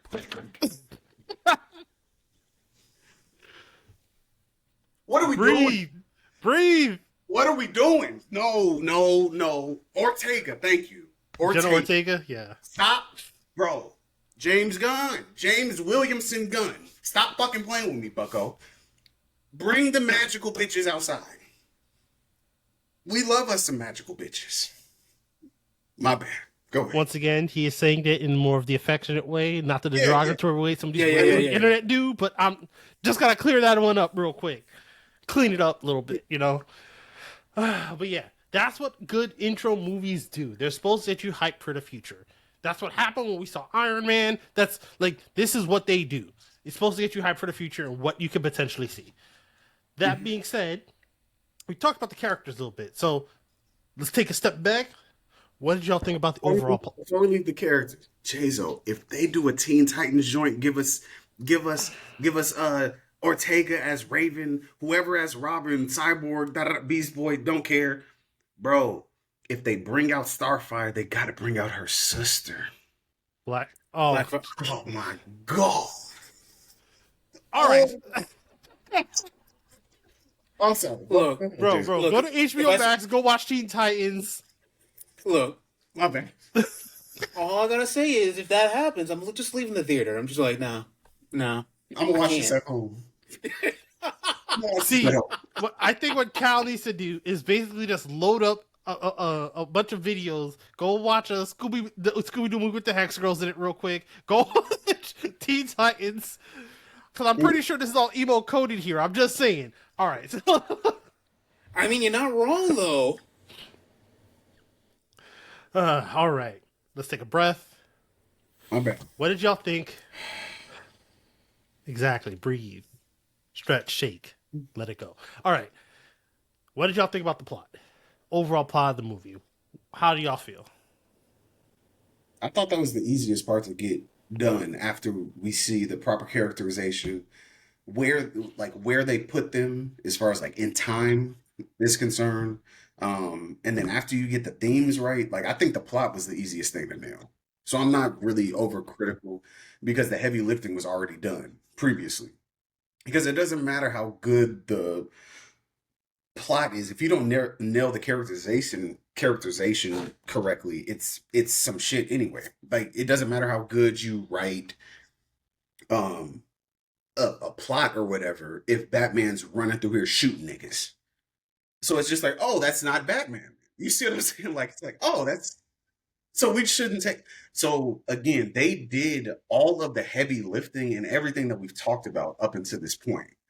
So where it's like, okay, the characters are great, where in time they are, their understanding of their roles is correct. Like Superman being where he is in his Superman career, like journey, Lex Luthor where he is in his ambitious international $1 billion hater nigga journey. Like everybody is where they're supposed to be. And then the plot was just like, okay, we just need a reason for them to rendezvous. Like that was the least for me because they did everything else right. Everything else kind of flowed naturally because this is how these characters would react in this situation because they built the characters up so well. So like, bro, I have again no complaints here. I think this was the easiest part to get right. And I agree, and I feel that way for any type of movie that has a large pool to draw from. Anything that has like a large amount of source material, it's going to be less about nailing the plot and more about nailing the characters because everyone has a certain expectation from said characters. They want to see certain things that they're like, oh, hey, I remember that from the comic or the book or anything else there. Uh, as long as you have a halfway decent plot, you're going to nail it if you can nail those first few parts. Fair, fair. For me, I think I I really enjoyed the plot of this movie. Again, we talked about it. Some minute things here and there probably could have got cleaned up, but one, it's either nitpicking or two, it's missing the point. So to kind of go point by point without making this a whole breaking down the whole movie type thing, I love the fact that the intro just basically plays out like the intro of a Star Wars movie. You give us the backdrop of what's going on and just throw us into it. And that's essentially what happens. The movie starts with, hey, over the last 3 years, metahumans have become a thing. We're seeing more and more show up. Superman appears in this time, and he's been protecting Metropolis ever since. Boom. Here we go. And it just drop him in after he took an L. It's like, oh yeah, he's been undefeated until now. Boom, drop him and take an L. Okay, bet. Like literally straight up, just dropped us into it and started the movie. Now, the plot point where people complained about when during the trailer with him healing into super rays of light, I'm sorry. Even Wolverine kind of groans when he super healing kicks in. I'm just saying, like that whole thing is a non-issue. So moving on throughout that point, the fact of the matter is, within the first 15 minutes of the movie, he takes two back-to-back L's. So they solved the quote-unquote Superman issue where how do you show a guy never losing because he's got all the powers? They did it off rip. Within the first 15, 20 minutes of the movie. He drops into the first frame, taking the L. We all saw that in the trailer.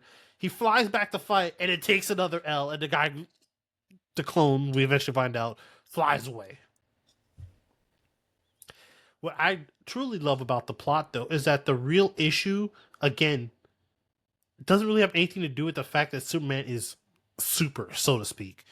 The fact of the matter is, everything is thrown into place through a political situation, and Superman stepping into that political situation, albeit to save people, but it starts the interesting conversation that anyone on the planet can understand is, what if these random metahumans take, our situations into their own hands? What happens then? And that was such a good way to start off the core conflicts of the movie because it's why Lois grills him so much. It's why Superman just tries to bum rush Lex, and Lex could just stay there calm, like, you're not gonna do nothing. You're just making accusations and you're gonna roast me in front of all these people. We got cell phones. What you gonna do? Even though Superman's clearly right, he knows he fucked up his Fortune of Solitude. He stole crypto. He knows Lex did all this shit because who else did it? But he can't just confront him because, oh yeah, go ahead, murk me in front of millions of people. Like, go ahead, Devin. Yeah, Lex pretty much had a situation where he's like, "Look, if you do anything to me, I win, even if you kill me. You know, you have basically destroyed your reputation, which is all Lex ever wanted to really do." Yeah, it ruins his So reputation. he had all the power there. Yeah, he ruins his reputation, and he in terms of like story writing, it's conflicting with Superman's actual ideology. So it's like, go ahead, do it. I dare you. Like, I double dare you. Like, Lex is literally calling Superman's bluff, and it's so far gone that Lex even plans the fact that he knows Superman's going to turn himself in. I think it was great casting, and Yeah. that's why I said like they did the heavy lifting with the characters out the gate. Like it's because when you do it like that, when you actually respect the genius of a genius character who's going up against an ultra powered extraterrestrial, da da da da, like you have to show the wit, you have to show the genius. And with that, oftentimes, because I've been in those situations before, I used to do chess stuff as a kid. Um, and you can typically figure out how smart somebody is that you're sitting across from very early. And it's kind of like, oh, I'm gonna bait you to come here because you're relying on me to chase you down so that you can make me seem like the aggressor and everything. No, like this is absolutely fantastic. And Lex is doing exactly what Lex in the comic would do. Lex was doing some wild shit to people. He was bringing in, he was bringing in people from outside the planet, halfway across the planet. He was bringing in people who had issues with Superman from like years ago, minor villains who like Superman had messed up by incarcerating them and stuff, and just bringing it in and figuring out how to mess him up. And I think that this was a great way for them to alchemize the source material into something more current and to show like, hey, social media plays a very big part of it when it comes to representation, how people perceive you. It doesn't even matter if the shit is true. If enough people say it, enough people feed it to you, you'll accept it as truth. And it's like, well, no, like this is, again, Jason, I said it before. I don't see what's wrong with this movie because y'all niggas do this every day. Every single day. Yeah. And we watch it. We watch you do this every single day, so they just put it in fiction, and now it's like, oh, that's unrealistic. Bitch, a nigga coming from another planet on a spaceship crashing in middle America and not murdering all of y'all after knowing basics? Like, you don't see that as weird, but you see compassion as weird. Him saving the squirrel is weird. Him saving a little girl is weird, but him not killing all y'all, what are we doing? And again, like if we keep going through point by point, it's like then you get to the parts where it's like again he gets grilled on the ideology. Lex uses the distraction to get into the fortress. Like all the things that happen from each character, just it's so well within their motivations, and the fact that like Lex fundamentally isn't even really lying to people. He just twisted the truth. Heck, I think he even acknowledged in the movies, like, I didn't know Superman had ever seen the edified footage. I just used it to my advantage. Like, everything. Superman's dad was tripping. I can't hold you. His dad was tripping. But people tend to forget. Not every iteration of Superman, his family was like, go be the good person for Earth. That's the more common ones. But there are a few ones. I think, like, I don't remember if it's Golden Age or Silver Age, but, like, I don't remember which one, but like there were several comics where they're like, yeah, go conquer Earth because you're gonna have superpowers, bro. It was Silver Age, yeah. Golden's first. Golden's first. They were doing the building up of the character, and then Silver was where a lot of characters started. Bronze, Silver, Golden, I think. But regardless, I'm sorry. Yeah, I'm sorry, but it was the in between where they were doing the critical analysis and deconstructing of the character to show you why they should be trusted and everything else like that. If I remember correctly. So it's like, again, it's those things where it's like, you know, everyone's playing to their characters so well. Like, heck, the fact that this movie had time to breathe for Lois to actually put all the pieces together, for Jamie to basically use his womanizing abilities to get the details. Heck, even the Derby chick, I don't even think she's from any actual comic. I think they just added her for this movie. But even the Derby chick that's with Lex, the fact that Lex is so brazen that he never realized that all of her pictures of her taking selfies all had sensitive information in it. In the in the rib. Hey, you're a dumb. You're intelligent. That's again. Shout out to A, the little soft plug. You know what I'm saying? Devin is the one of the greatest DMs that I've ever seen in my life. You know what I'm saying, Sean? If y'all want to do some D&D shit, Devin's the guy. Let him play sometimes. Don't make him be a DM. But this At was least pay him. yeah. At least pay. Come on, pay the brother. Pay the brother. He stresses so much with the encounters, he's losing the hair off at the top of his head. God is balanced this thing. I wasn't prepared for that, sir. You've been intelligent. You know exactly what you're doing. We gotta take something. That's what his patron said. But this is a balance though.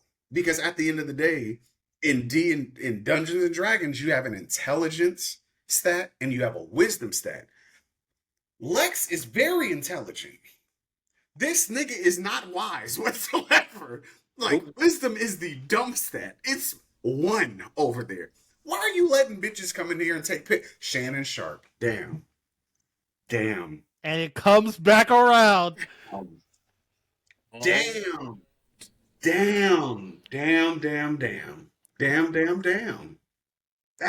That's crazy. My bad. Go ahead, Dev. No. Keep going. I'm pulling up something really quick. Yeah, don't pull up my hits. Don't pull up my hits. don't pull up my AC. Relax.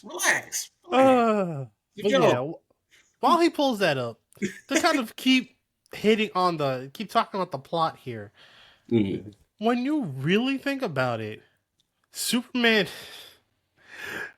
The crazy thing is, when you think about the plot is driven by the fact that Crypto gets kidnapped. And then he wins because he has Crypto. Like, this is quintessential early Superman without all the, like, BS high-powered fist fight stakes. Like, he's fundamentally just a guy who happens to have powers that tries to do the right thing.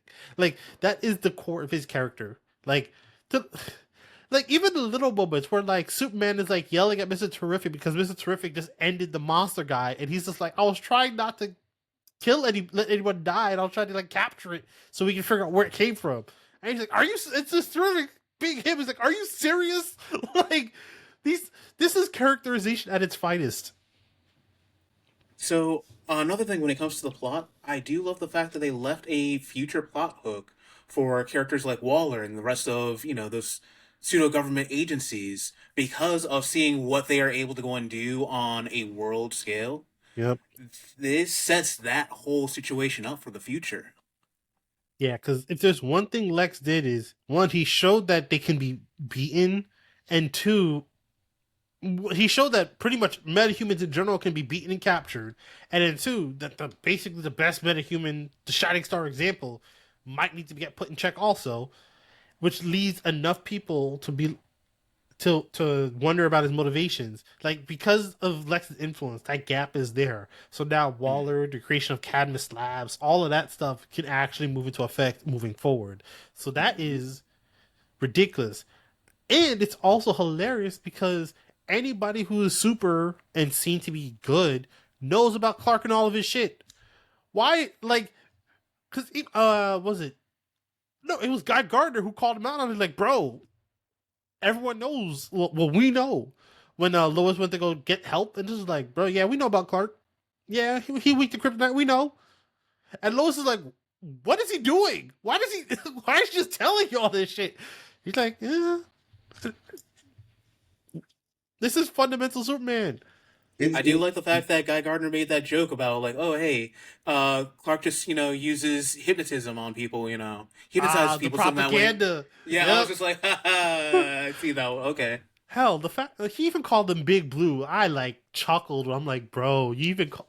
I'm like, this is comic book love right there. Using his, Hmm. using some of his favorite nicknames, using some of the quotes from the comics. This is what Marvel does in their movies. They give you those hints. They give you those screen grabs from like straight from the comics and put them in the movies. Like this is what people want. So DC, you got a guy that seems to know what he's doing, and basically since Peacemaker on, he's got an idea. Let it rock.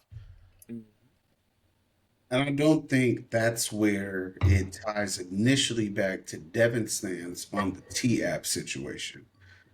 No, no. They're going to fuck this up.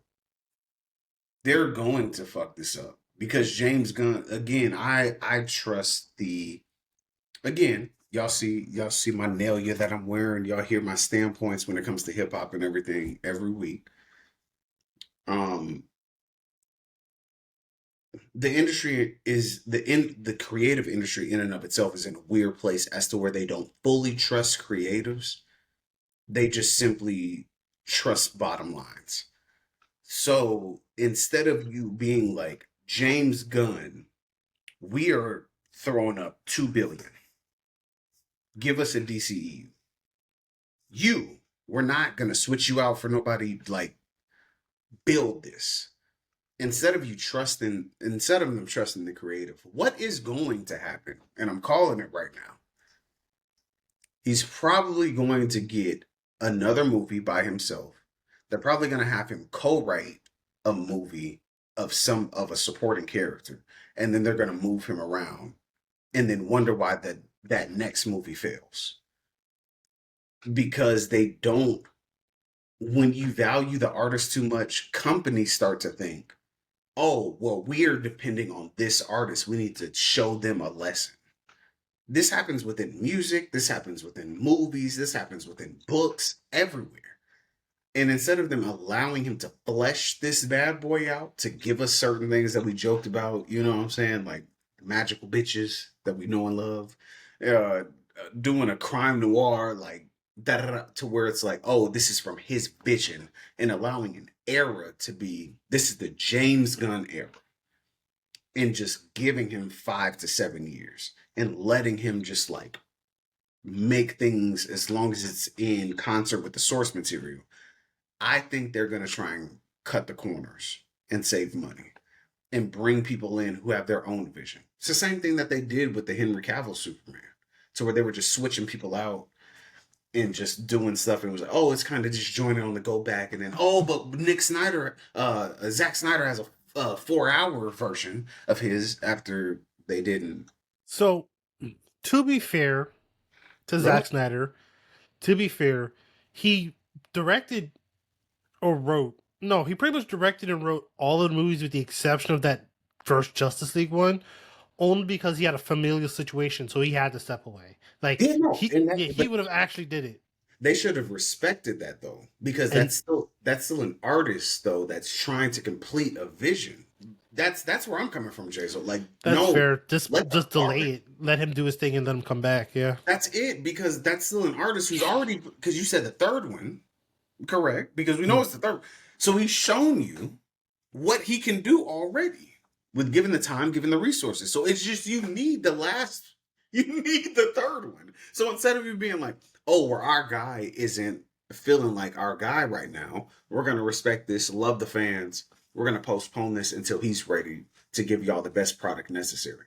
They cut corners just for the people to demand the conclusion. You see what I'm saying? So it's, you didn't even get it right. Like, respect the artist, man. Like, again, y'all see, I'm a hip hop nigga. I love music. I love creative arts and everything. But ironically enough, I made a character loadout bad decision. I went to school for business, and it was like the business people don't know more about the craft than the creatives. They never do, and they never will. because there's a process to understanding the business side of things. That's the accounting, that's the marketing. Sure, all of these things are important, but the creation in and of itself is the lifeblood. If you're not producing things that people want to consume, you will never be rich. But alas, here we are. We're allowing mediocre shit to come in and yeah. Yeah, man. Anyway. Yeah, like for me, to kind of go what you say, right now, technically speaking, James Gunn is the head of DC as far as like the move. Like he is the head. Like Kevin Feige is the head of Marvel Studios. He's the head of DC Studios. So now, mind you, we're talking DC, Warner Brothers. These guys flip flop on the turn of a hat. So who knows? Like like if they didn't have the history of flip flopping and everything, I would like refute you a little bit, but I can't because the history is not on my side. So you're, who knows, Cal? I'm hoping they don't f this up and just let James Gunn rock, but we'll see. But yeah, no, it's just one of those things where he's gotten a very good first product. Let him continue. I mean, heck, it's not apples to orange. It's not apples to apples because Marvel kind of started. But hey, they let Jon Favreau rock for the first one. They moved on to Thor. They let like, even though they had different directors for all that, there was clearly a vision. James Gunn seems to have a vision. Let him cook. So we'll let time tell, and hopefully again, because Warner Brothers, they're idiots at times, most of the time. We're gonna let them cook, but I'm, let's just I'm gonna say I this. pray they don't. I'm gonna say this one last thing. And I want Devin to interject because if they're not smart, it will turn into what the comics turned into.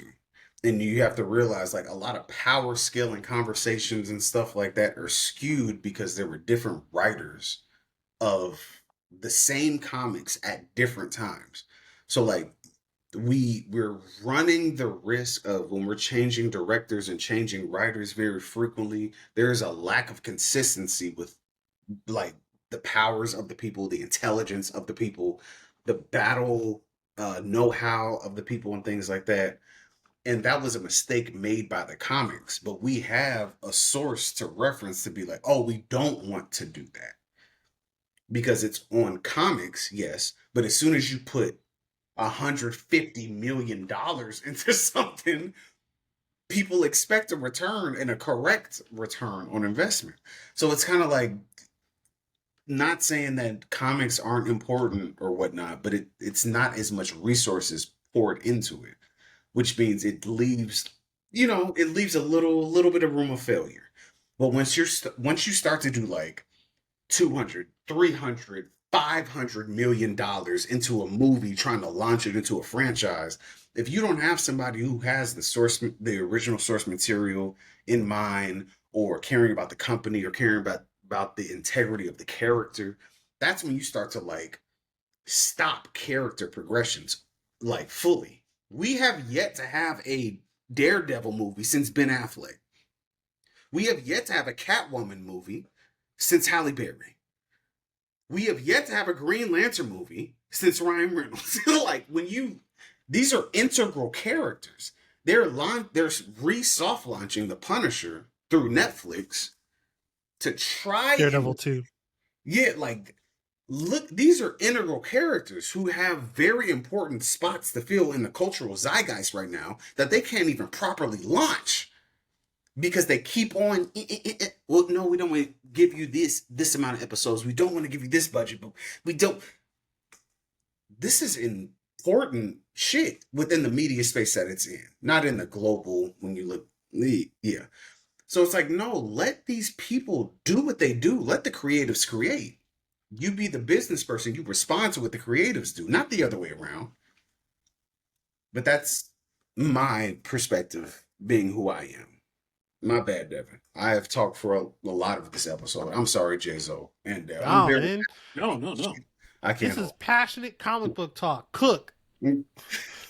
And honestly, you're right. That is one of the major issues with changing out who is creating the story. You're going to have all those different variations that aren't going to match up very well.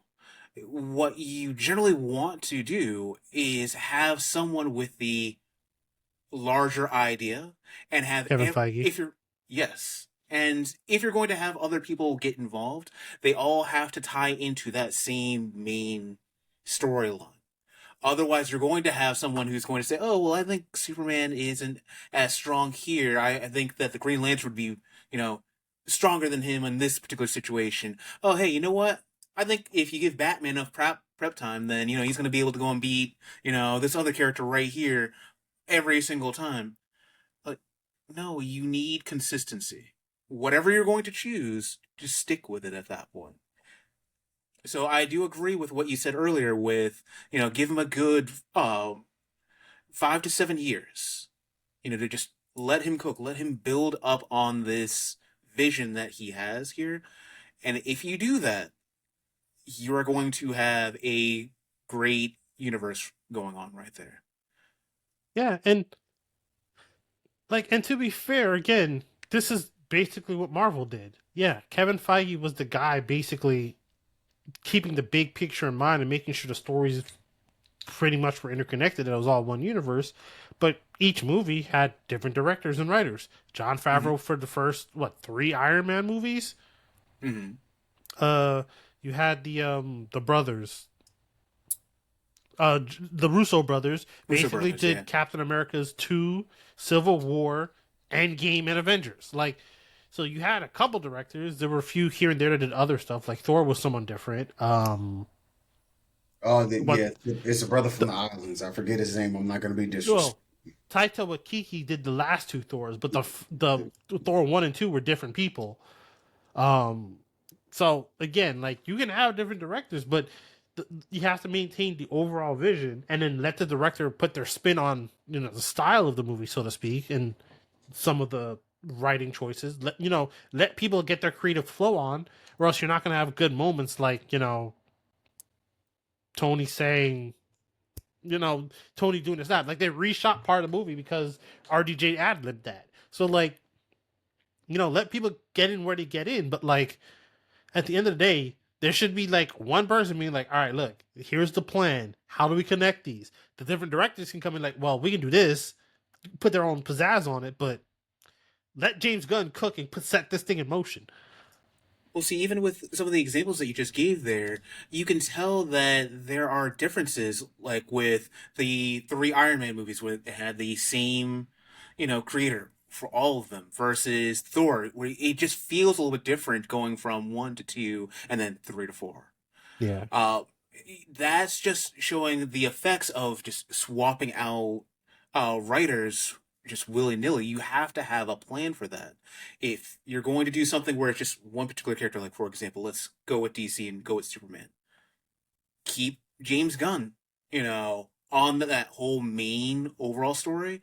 If he's going to pass it on to someone else, then he's got to work closely with him and everything, or just leave it just to James Gunn. If you're going to do something more with another character, hey, have them do 2 or 3 movies all with that one character. That's it. Then you have a consistency. Right. Yeah, what I think would be really cool. So you brought it up with the kind of if you got the Question and Mr. Terrific and a mystery noir type joint, right? Oh, fire! You'd be fire, but get a director. No, that'd be great. But get a director that's good at writing mysteries. The person who wrote I always forget the detective's name, but he did The Last River on the Nile. It's that series of detective movies. Or get the Glass Onion. Yeah, Knives Out. That's Knives Out. But I was thinking of a different movie. But heck, yeah, let Rian Johnson come back to write the mystery movies, because clearly he's good at writing mysteries, and then you just throw the superhero spin on it. James Gunn helps there. Get Rian Johnson to do that. Pick someone who's good at sci-fi. Let's say it's J.J. Abrams. Let's hope he stays away from it. But let's say it is, right? Or pick someone else who does good sci-fi. Whatever. Pick someone who's known for having good... the director of Battle Angel Alita. Let's say you want to have a very high technical techno movie, a series of techno stuff with, again, either featuring Mr. Terrific or some other set of characters from the the catalog, No, I feel you. I feel like you. Cyborg or something, whatever, right? Call up, call up the guy who did Battle Angel Idea, like, hey, we want to do these movies. We saw what you did here. Come cook. Like, but let James Gunn be the figurehead and be like, all right, this is our direction. Here's how we flow. I need to find someone who can do this stuff. Let's cook. Like, find people who are good at their specialties and let them cook. Like, heck, because I know they're in process of writing like some of the monsters, like Swamp Thing and some of them. Someone call up Guillermo del Toro, be like, hey, look, we got a monster movie. We have superhero monster movie. We want you to put your monster spin on things, but it's a superhero movie. Call him up. He'll figure that shit out tomorrow. And just be like, all right, this is the key things we want to happen for some other movies. Other than that, You have creative freedom. go ahead. For it. Like, Yeah, I mean, but yeah, I feel like oftentimes when it comes to fiction based things whatsoever, I'm coming from the perspective of analyzing something versus application, and I think we're oftentimes giving people a lot more intelligence credit than what we need to give them and what they've shown us. Um, I want great shit. I'm sorry. Like that's me. I want you to make me think. I want you to put a property out here that makes me engage with it and makes me return to it back to back to back to just see what's different. Like Seven is one of my favorite movies. Memento is one of my favorite what's in the movies. box? Uh Django is one of those just for a different Pulp The Fiction. Django. The D silent mother. Yeah, like we deserve great product from this because it's not coming out of nowhere. You have almost 60 years of source material. I don't think it's too hard. I don't think it's too much to ask or too high of a bar to expect you to surpass for you to look at what is presented to give us something dope. I don't. And I think that we're allowing a lot of mediocre shit to pass underneath our nose because we like certain shit. I'm not saying us three here. I'm talking about like as people Zeitgeist. in the consuming. Yeah, it's fucked, bro. Like I don't. Yeah, at points in times, like when it comes to movies and shit like that, I be getting discouraged.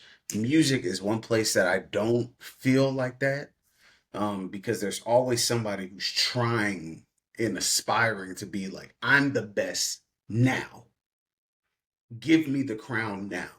In 2025, I'm the guy. Music, I have no problem with that. Cinema, it's this weird ebb and flow of, well, yeah, I want to do something good, but I don't want to ask for too much and I don't want to challenge too much and source material is a little bit too extensive, too eclectic. I don't want to scare away the fans and that. This is the same year that Sinners came out. Like, let's not forget this shit. This is something that has no fucking source material, dog. Yeah, so I think when it comes to between movies, And in the same year, I'm a snitch on niggas. I'm snitching on niggas. I'm snitching. I'm sorry, Jizzle. Hold on. Give me a second. I'm snitching on niggas. These niggas didn't want to watch Ice Cube's War of the Worlds. I wanted to talk about it. I wanted to talk about it. Because Sinners is one of the best movies to come out this year. These two niggas, hold on. These two niggas did not want to watch Ice Cube's War of the Worlds. So they could see the gap of just, hey, this is what happens when somebody loves what they're creating, cares about it, they're pouring into it. And you see Ice Cube doing shit like this. Devin died? Yeah, you're not mean, convincing me to watch this, bro. I This is know, just it's terrible. It's terrible, Jason. I'm sorry. Go ahead, though. Go ahead. so yeah. No, but as we wrap up, like this is what we've harped on this several episodes as you've listened to this. Like at the end of the day, we just want to be able to properly engage with the things we watch, read, listen to, etc. Like anything that requires any kind of media literacy, that's the point. You're supposed to engage with it. It could be as engaging of, oh, that movie was super fun, to, oh, that was super cute, or hey, this made me think about, the problems of the way we live in our current age. Doesn't matter what it, but it should make you think that something. It should make you feel something. When you have movies that are just lackluster and they don't make you feel anything, you feel like you wasted your time and therefore your money, or therefore your time. Like, nothing should fundamentally make you feel like that. Again, it could be a fun buddy cop movie like Rush Hour. Hey, it was a good time. I'm not saying this was like, Emmy nominated, whatever, but hey, this movie was fun as hell. And, getting off a few one liners is fun. But that's what movies do. And this is what Superman, he's supposed to inspire hope. Like, that's his whole shtick. And honestly, the way this movie did, it makes me hopeful that the DCEU is on the right track. There's that key word again. Mm. Devin? So it's funny that you bring that up when it comes to how a movie should make you feel. Because I don't know if you guys remember, but there used to be this old kind of preview kind of commercial thing that they used to have in the AMC theater, where this lady would just kind of walk in the theater and just kind of talk about, It's still there. It's still oh, there. still there?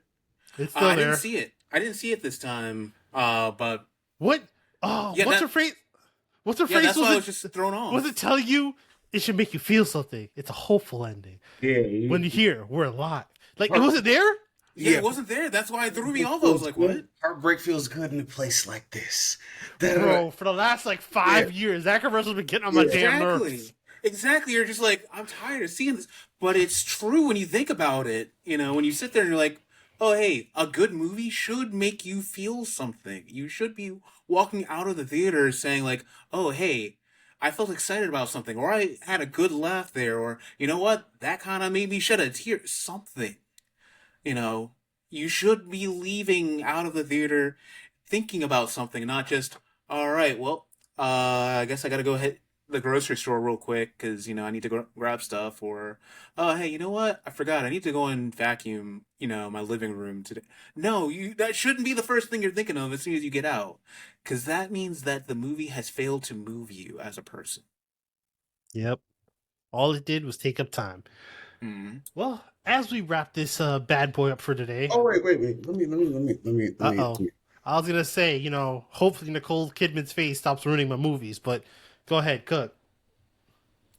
I'm going to say this as part of the. Jason, are you still gonna cook? How you gonna cook? Hey, heroes are social justice warriors. They didn't change what they were doing. You stopped being a good person. You aren't clever. You're racist. You aren't a contrarian. You are a low information voter with a remedial reading rate. You don't care about family. You care about protecting pedophiles. Um, you aren't a Republican. You want to protect weirdos. Um, you aren't a man who likes traditional values. You want a wife who's afraid that you'll punch her if she doesn't cook for you.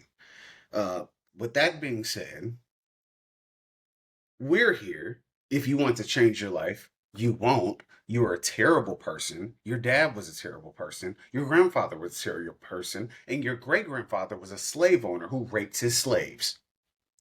Statistically, that's not slander. But that being said, Jason, go ahead. I just wanted to get that off. That's all. Well, ironically enough, this goes into our quote of the night to wrap things up. It's a perfect segue. So, before I say the quote, do any final thoughts, Devin? Because Kyle clearly had some ready to go. Yeah. Look, I was just like, shots. So no, go for it. All right. So, remember, be good people. And as I leave you with the quote of the night, and of course, I had to pick a quote of the night from the topic of the area. So, this is a quote from Superman himself. The real test of honor isn't how you die, it's how you live. On that note, I've been your boy John. This is Dev. This is Cal. Fuck a racist. I think he means fuck being racist. Yeah. Peace. I was about to go and say, whoa, wait a minute. Later, y'all.